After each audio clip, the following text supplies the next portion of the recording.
Napakahirap talagang magprito. Struggle is real. Kasi yan, so nilagyan ko ng papel yung gilid. Ang dami ng mantika na tumatalsik. Electric naman siya, kaya hindi siya nag-a-adapt ng power. Ayan. Magluluto nga ako ng ginataang isda ngayon. Sa nag-food ako. Kasi gusto ko yung niluluto ko siya para makuha ko rin tamang lasa. Inuna ko nga yung bawang. Ayan, para mabilis tayo. Then, lalagyan ko siya ng sibuyas.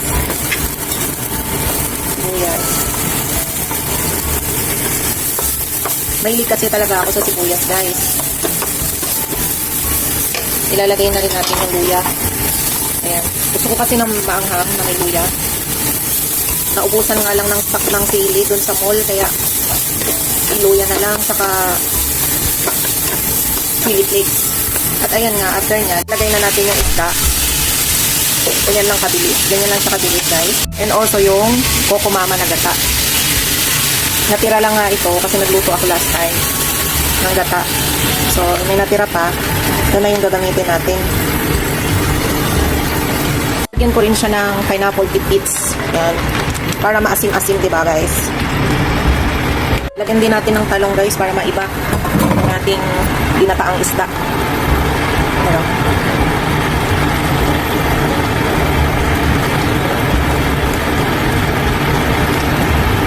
Hinaan ko lang kasi luto naman na rin siya eh. So, ipapa-absorb ko lang yung gata.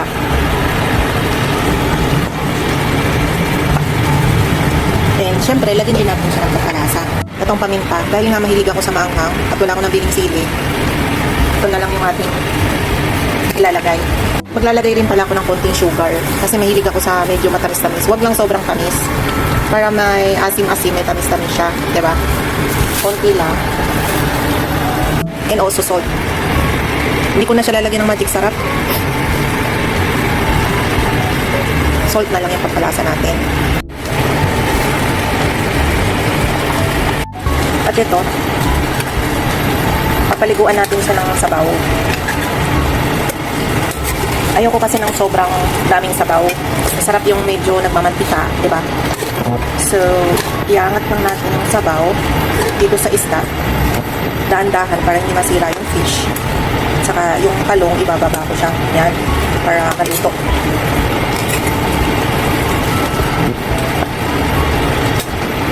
Tatakpan ko siya para mag-absorb yung singaw. Yung steam ng gata dun sa isda. Diba? Yan. Ayan, chinek ko nga siya. Dahil nga naubusan ng sili dun sa mall ng air, lalagyan ko ng chili flakes. Ito yung alternative natin para umanghang siya, diba guys? Para rin siya